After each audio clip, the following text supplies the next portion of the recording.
Hi guys, so this week is Mental Health Awareness Week, and for this I'm going to be around in various places around the campus with materials for you to join in an awareness campaign that I'm running. Same as what happened last year, for those of you who are aware, where you can write down your ideas and views on the stigmas surrounding mental health issues. Whether you've suffered them yourself or have seen someone else treated unfairly because of a mental illness. It was all started from a charity called Time to Change. You can find their YouTube page at the end of the vlog, and there'll also be a link in the down below, which encourages people to give honest and revealing accounts about how they deal with their illness and how the stigma other people associate with affects them. Time to Change is encouraging the public to open up and talk to their families, as the charity recently discovered that only 1% of people would speak to their dad first before having a conversation with anyone else, which was followed closely by 4% deciding to open up to a sibling, and only 8% would speak to their mum. The research clearly demonstrates that there is a lot of stigma around mental health, and that starting a conversation with a family member can often be the most difficult thing to overcome. Just a little bit of advice really from the Time to Change website, that if you have a friend or somebody you know who has a mental illness and are unsure on how to talk to them, then following these little guides about how to start a conversation and talk to them without offending them can be an easy way to get the conversation flowing again.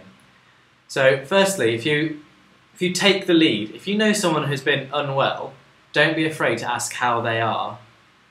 They're not going to be, hopefully they won't be offended, and they'll be quite happy that you've paid any interest in them.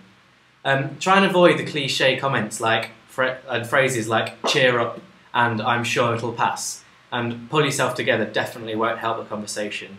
So try and be open-minded and non-judgmental of them. Ask how you can help, because people want support at different times in different ways, so ask them how you can help them. And don't avoid the issue. If someone comes to you to talk, don't brush it off, because this can be a hard step to take for them, and they'll need as much of the help as you can give them. You need to acknowledge their illness and let them know that you're there for them. And also choose a good time. If you want to approach someone and talk to them about this issue, choose a time and place where they feel most comfortable and are most ready to talk to you.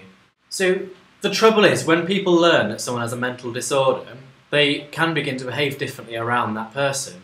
And as a girl called Laura explores in her blog, that the stigma can be harder than the illness itself. And you can find this blog, I'll put the link in the down below so you can then see that as well.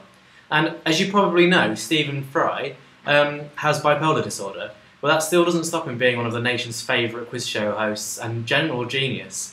And he even made a documentary about it called The Secret Life of Manic Depressive. From that research he did for that show, he discovered thousands of other people are affected by the same illness, and he himself said at the time that he wants to speak out to fight the public stigma and to give a clearer picture of mental illness that most people know little about.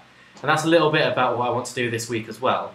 With all the information that you provide me, I'll create a display that you can see in the Students' Union building, and also throughout the week there will be a post a secret box for you to put your thoughts in. Any secrets you want to get off your chest and don't feel you want to tell anybody, we'll also be able to put in that box, and then we can post them around the bar. They are completely anonymous, and you don't have to worry about anybody knowing who they are and who they're about. But if you put that in the box, and then we can display it in the bar, it might give someone else the courage to reveal some of their secrets and get a load off their chest.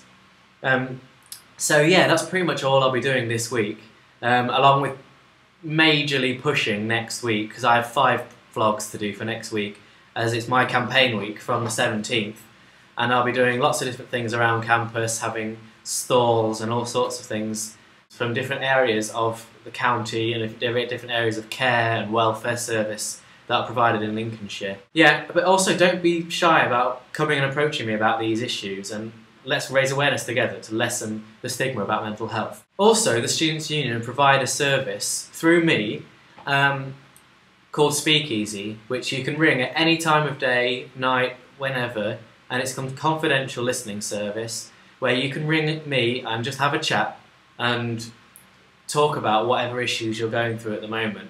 And as I say, it's completely confidential, so it doesn't go any further than me, and If you need to book a meeting with somebody at Students' Union, we're all speakeasy trained, so we can. If you want to have a meeting with anybody on the SU, then feel free to ask for somebody specifically. If you don't want to talk to me, or you don't want to talk to Rob or Aaron or Steve, then you can talk to Abby, our administrator. She's usually more than happy to have a chat.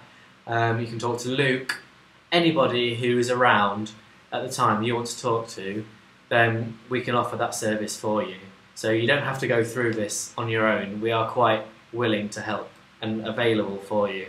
Right, so I'm going to just introduce you to Dan Hatton, who is our Societies Officer, and I'll let him take it from here. Hi guys, I'm Daniel Hatton and I'm the new Societies Officer for this year. I'll be looking after the societies we have for this year, which so far we have the music halls, music, poker, first aid and dance society. Now if you're interested in being part of one or even more than one society, then just come up to the SU office and we'll provide you with more information on the different societies and the information on a specific society if you're interested.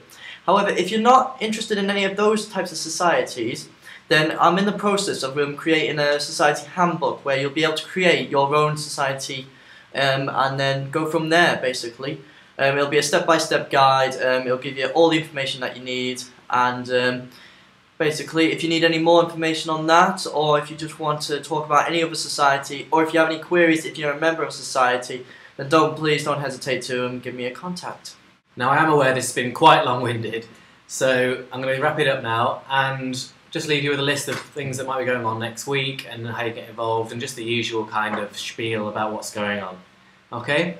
So there's no bloopers this time, nobody's come in and disturbed me, we've all got our job done properly. So around this area I'm going to just put a little bit of information about time to change, the websites, that kind of thing that I said I would put through, and also just a bit about what we're going to do the next week, maybe events going on at the SU. So have a good night and I'll see you next week. Bye!